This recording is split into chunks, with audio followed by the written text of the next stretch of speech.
성령에 충만한 사람 스데반을 보면서 그와 함께 하신 하나님, 그리고 그를 통해 일하신 하나님을 만나는 이 밤 되기를 소원합니다.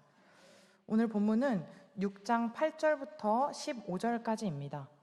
본문을 보기에 앞서서 문맥을 살피기 위해 6장 1절부터 7절까지는 어떤 이야기가 전개되고 있었는지를 보도록 하겠습니다.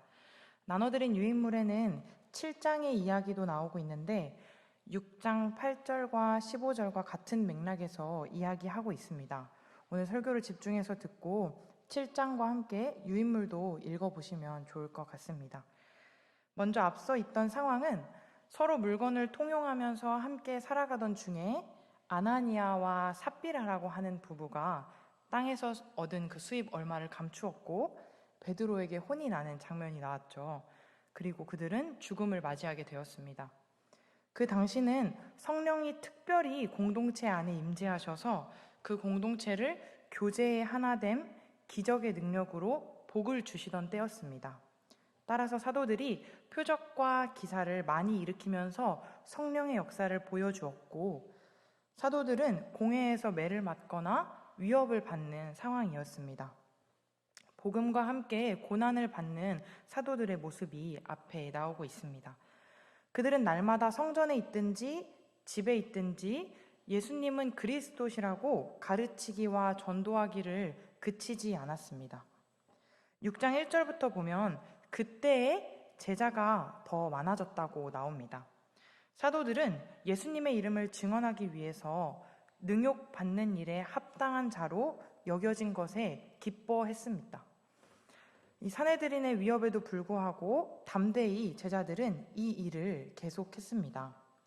사도들의 고난은 역설적으로 교회의 성장을 가져왔습니다. 예수님의 이름을 위한 고난은 사도행전의 특징적인 주제이기도 합니다. 모두 아시다시피 기독교의 역사에는 꼭 부흥과 핍박과 부흥이 함께합니다. 지금도 그런 상황이었습니다. 예루살렘에서 헬라어를 사용하는 이 유대인 기독교인들을 시작으로 복음은 점점 더 넓은 범위로 선포되었습니다. 교회의 성장은 이 헬라어를 사용하는 유대인들, 곧 이 사람들을 헬라파 유대인들이라고 하는데 헬라파 유대인들이 복음에 반응했을 때 교회에 문제를 낳았습니다. 이로 인해 비롯된 언어 장벽은 일부 궁핍한 과부들이 무시되는 결과를 가져왔기 때문입니다. 헬라파는 팔레스타인 밖에서 사는 흩어진 유대인들이고 헬라어를 사용하는 유대인들입니다. 히브리파는 아람어를 모국어로 사용하는 팔레스타인 본토 유대인들입니다. 히브리파 사람들이 헬라어가 유창하지 못하니까 뜻하지 않게 이 헬라파 과부들을 간과한 것입니다. 헬라파 사람들은 히브리파 사람들에게 섭섭한 마음이 커져가고 있는 상황이었습니다. 그래서 12사도는 제자회의를 소집하고 제자들에게 말했습니다. 우리 성령 충만하여서 분별력 있는 사람 7명을 뽑고 우리가 헬라파 과부들을 섬기는 일을 이들에게 위임하자. 이렇게 하여서 헬라어를 사용하는 7사람이 선출되었습니다. 사도들은 기도하는 일과 말씀 사역에 헌신했고 위임받은 이들은 과부들을 섬기고 그들과 소통하였습니다. 예루살렘에 있는 제자의 수가 더 심히 많아지고 있었습니다. 이러한 상황에서 본문의 내용이 시작됩니다. 6장 8절부터 15절까지는 스데반이 체포되는 장면입니다. 스데반은 과부를 섬기도록 선택된 7명 중에 처음으로 이름이 열거된 인물이었습니다. 스데반은 사도들과 마찬가지로 궁핍한 이들을 섬기기도 하지만 또 주로 말씀 사역에 관여하기도 했습니다. 우리 말씀 사역에 전념하기로 했던 사도들이 대부분 이렇게 모였을 때 말씀을 전했지만 우리 교회도 커피 브레이크도 하고 1대1도 하는 것처럼 때로는 따로 모였을 때는 스데반이 거기서는 말씀 사역을 하기도 했던 것입니다. 이 스데반은 이 예루살렘의 헬라어를 사용하는 회당에서 그리스도를 전파했고 거기에서 붙잡혀서 사내들인 앞으로 끌려오게 됩니다. 본문을 오늘은 한 절 한 절 차근차근 살펴보면서 성령님께서 우리에게 주시는 말씀이 무엇인지에 집중하도록 하겠습니다. 스데반은 믿음, 성령, 은혜와 권능, 지혜가 충만한 인물로 묘사됩니다. 이런 인물로 평가되면 너무 좋을 것 같아요. 스데반의 권능은 육체적인 힘이나 세상적인 지식, 이런 영향력이 아니라 성령의 능력이었습니다. 사도행전 1장 8절에 오직 성령이 너희에게 임하시면 할 때 그 권능, 예루살렘과 온 유대와 사마리아와 땅끝까지 이르러 복음의 증인이 되는 그 권능을 말합니다. 스데반이 복음을 전한 사람들은 이 디아스포라 유대인과 자신처럼 헬라어를 사용하는 이들이었습니다. 본문에서 자유민이라는 다른 번역본들을 보면 자유민이라는 단어가 나오는데 이 자유민이란 노예가 되었다가 자유를 허락받은 유대인들을 가리킬 것입니다. 이 본문에 나오는 지명들이 여러 개가 있는데 이 지명들은 전부 디아스포라를 가리킵니다. 구레네인과 알렉산드리아인은 북아프리카를 대표하고 길리기아와 아시아에서 온 이들은 아마 오늘날의 터키에 해당되는 지역을 대표하면서 역시 모두 디아스포라의 일부였습니다. 이들은 회당에서 이들 중 어떤 자들이 일어나서 스데반과 더불어 논쟁을 하게 된 것입니다. 믿음과 성령이 충만한 사람 스데반이 지혜와 성령으로 말하자 그들은 그의 지혜와 영적 기계를 당해내지를 못했습니다. 그래서 그들은 사람들을 몰래 매수해서 거짓말을 퍼뜨리기 시작합니다. 이 매수하여 말하게 했다는 것은 누군가에게 말할 내용을 미리 가르쳐 주거나 이렇게 해야 돼, 이렇게 말해 하면서 거짓된 주장을 하게 한다는 뜻인데 이 기본적인 죄목은 모세와 하나님을 모독하는 말을 했다는 신성 모독죄였습니다. 우리가 잘 알다시피 예수님도 똑같은 죄목으로 고발당하셨습니다. 이 거짓 증인이 동원된 사실은 예수님이 재판 받으실 때 벌어진 일을 상기시킵니다. 예수님의 제자들도 예수님처럼 박해받을 것이라는 말씀이 요한복음 15장에 나오는데 이 예수님의 예언을 이 부분을 통해서 확증하게 됩니다. 이 나사렛 예수가 이곳을 헐고 또 모세가 우리에게 전하여 준 그 규례를 고치겠다는 오늘 본문 14절의 말씀은 스데반이 예수님이 성전을 헐면 사흘 만에 다시 지으겠다고 하신 말씀을 가리켜 말하는 것입니다. 이 최고의회에 앉아있던 모든 사람이 스데반을 쳐다보았습니다. 그들은 그에게서 눈을 뗄 수가 없었습니다. 그의 얼굴이 천사의 얼굴과 같았기 때문입니다.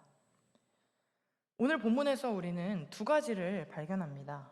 먼저는 성령 충만을 사모해야 한다는 것입니다. 성령 충만한 이들이 스데반처럼 이렇게 복음을 증거하였기 때문입니다. 스데반은 지혜와 성령으로 말하였고 그들이 능히 당하지 못했다. 이 부분을 읽는데 저는 수요 예배에 오신 여러분에게 딱 적합한 말씀이라고 생각이 들었습니다. 이 부분은 적당히 신앙생활하고 적당히 드리기를 즐겨하는 이들에게는 적합하지 않은 상황입니다. 성령 충만한 사람은 지혜와 영적인 힘이 있습니다. 우리는 무엇으로 충만하여 살고 있는지를 생각해 보기 원합니다. 돈으로 충만한 사람은 돈에 관련된 일, 재정을 확장하는 일에 귀를 기울입니다. 그리고 그곳에 신경이 가 있습니다. 야망으로 채워진 사람은 자신의 높아짐이나 영화를 얻기 위한 수단과 방법으로 채워져 있을 것이고요. 성령 충만하다는 것은 말씀과 기도로 충만하다는 것입니다. 성령 충만하다는 것은 사랑과 용서로 충만하다는 것입니다. 성령 충만한 사람은 하나님이 그들 가운데 함께 하신다는 것이고 은혜와 능력이 차고 넘쳐서 놀라운 일들을 행하고 싶지 않아도 행하게 되는 것입니다. 충만하다는 것은 먼저 아주 민감해집니다. 성령으로 충만하기 때문에 우리의 생각과 마음이 온통 성령님의 관심에 있기 때문입니다. 우리의 작은 죄악도 그냥 지나칠 수가 없고 거룩하신 하나님께 토로하게 됩니다. 왜냐하면 성령님께서 우리를 만지시기 때문입니다. 성령이 충만하다는 것은 우리의 일상이 다듬어집니다. 사업의 목적이 분명해지고 가정이 평화로워지고 우리의 삶이 온전한 모습으로, 질서 있는 모습으로 다듬어지게 됩니다. 성령이 충만하기 때문입니다. 또한 성령이 충만하면 스데반처럼 진리를 전하게 됩니다. 복음을 몰라서 아직도 밖에서 허덕이고 있는 그 영혼들에게 마음이 가고 신경이 가기 때문에 그들에게 복음을 전하고자, 진리를 전하고자 애쓰게 되는 것입니다. 우리는 어찌되었든 이 세상을 살면서 무엇으로든 자신을 채우면서 살아갑니다. 우리는 돈으로 채우든 내 욕심과 야망으로 채우든 성령으로 충만하든 우리를 채우게 되는데 그 채운 것이 우리의 일상으로 나타납니다. 그 채운 것이 우리의 일상으로 나타나고 그 채워진 일상이 차곡차곡 쌓여서 우리의 인생이 되는 것입니다. 우리가 죄와 자기 자신 그리고 욕망으로 가득 찬 이 세상으로 복음을 들고 나아가고자 하는데 복음을 들고 나아가려면 성령으로 충만하지 않고서는 안 됩니다. 우리는 성령으로 충만하게 채워져야 합니다.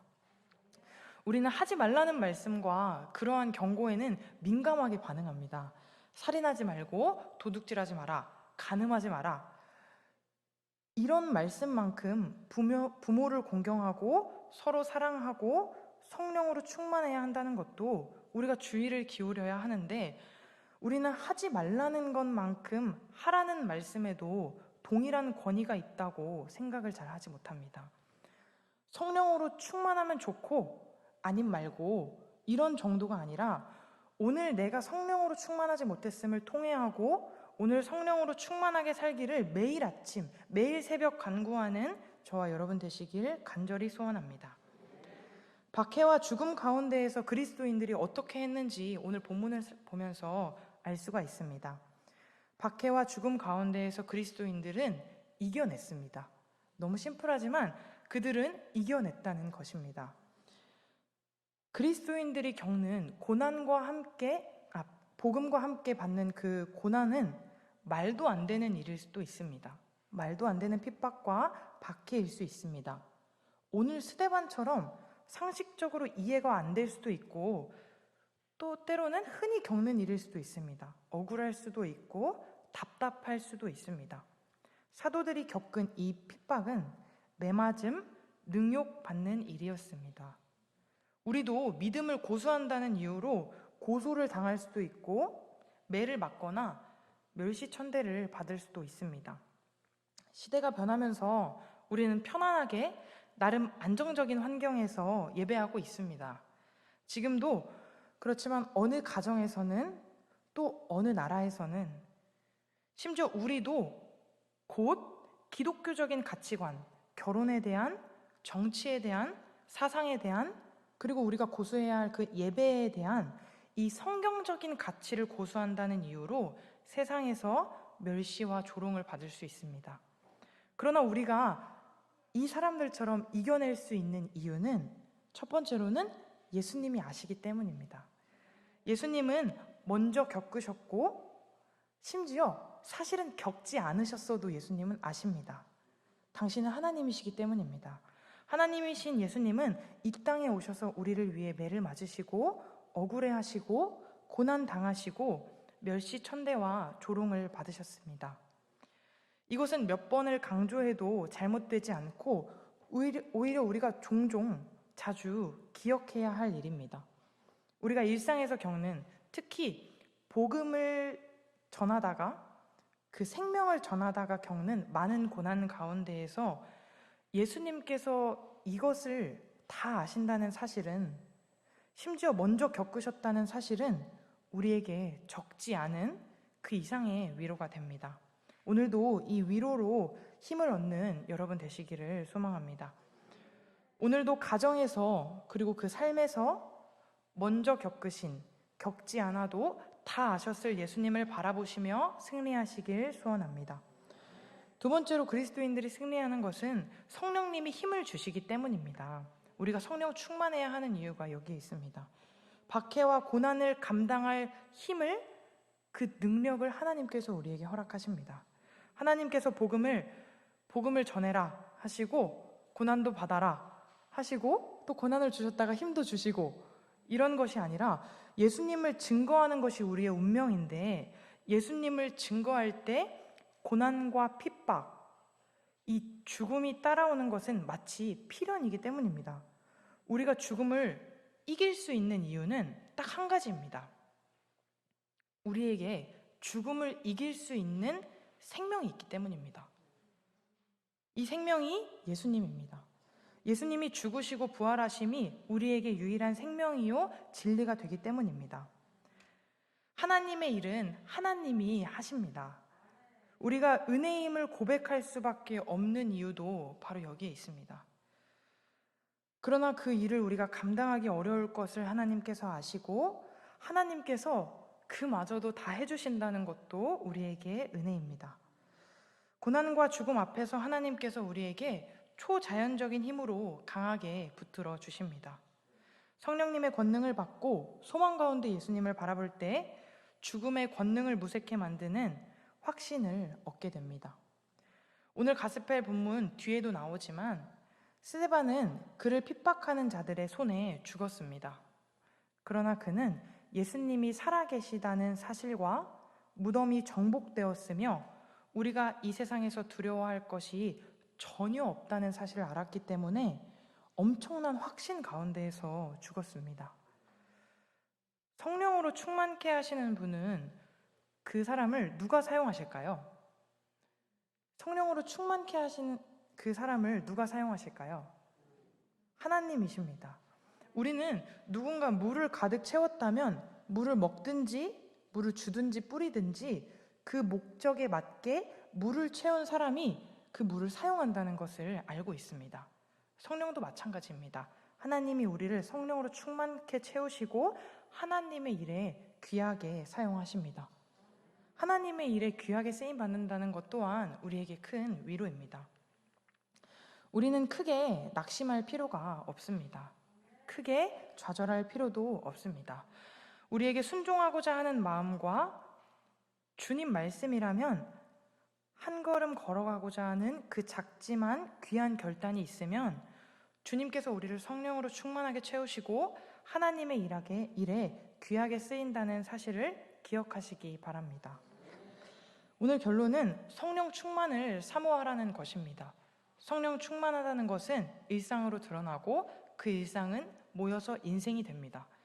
성령 충만을 사모하고 예수님을 증언할 수 있도록 성령님께서 능력을 주심을 꼭 기억하시길 바랍니다. 말씀이 증거되고 제자의 수가 더 심히 많아짐에 따라서 방해하는 세력이 생길 수 있습니다.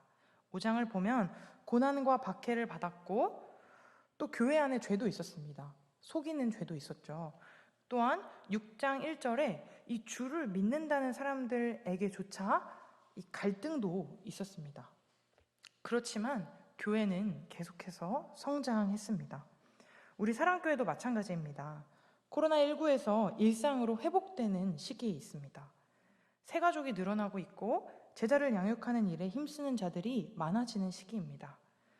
권사 및 임직자 투표를 통해서 교회를 섬기는 귀한 일꾼들이 더 세워지는 시기입니다. 우리는 하나님께서 나의 얼굴을 이 스데반처럼 천사의 얼굴과 같게 하실 것을, 우리의 겉사람은 계속 낡아지지만 우리의 속사람을 새롭게 하셔서 우리 모두가 어떠한 기능을 하기 때문이 아니라 우리 존재 자체로 예수님을 증거하게 하실 것임을 기대하며 믿음으로 나아갑니다. 제자의 수가 흥왕하는 것과 우리가 핍박을 받는 것 사이에는 성령의 능력을 받은 그리스도인들이 있습니다. 바로 우리입니다. 우리가 해야 할 것은 성령 충만을 사모하며 죽기까지 끝까지 사랑하는 것입니다. 참으려면 끝까지 참아야 합니다. 죽으려면 죽는 신용이 아니라 죽어야 합니다. 사랑은 오래 참는 것입니다. 사랑하기 때문에 나의 생각과 나의 아집과 나의 고집과 나의 완악함과 나의 자존심을 죽일 수 있는 것입니다. 교회는 예루살렘의 그리스도인들 이 사이에 놀라운 사랑과 이 빈번한 기적, 성령의 능력에 힘입은 담대한 복음 선포, 이 배경 속에서 성장했습니다. 우리 사랑교회도 우리에게 부어주신 하나님의 사랑, 성령을 사모하는 자들의 빈번한 기적, 죽기까지 증거하는 담대한 복음 선포로 흥왕하여질 줄 믿습니다. 주님의 영광을 위해서 우리 자신을 드리는 것이 우리의 기쁨이 되는 삶이 되기를 원합니다. 증인의 삶은 그분의 가치가 우리 자신의 생명을 포함한 모든 것보다 값지다는 사실을 증거하는 것입니다. 오늘의 핵심은 우리가 증인된 삶을 산다는 것은 예수님 그 복음의 가치가 우리의 생명을 포함한 모든 것보다 값지다는 사실을 증거한 것입니다. 성령을 사모하고 예수님께서 능력을 주실 때마다 예수님을 증거하는 삶을 살게 되는 저와 여러분 되시길 소원합니다.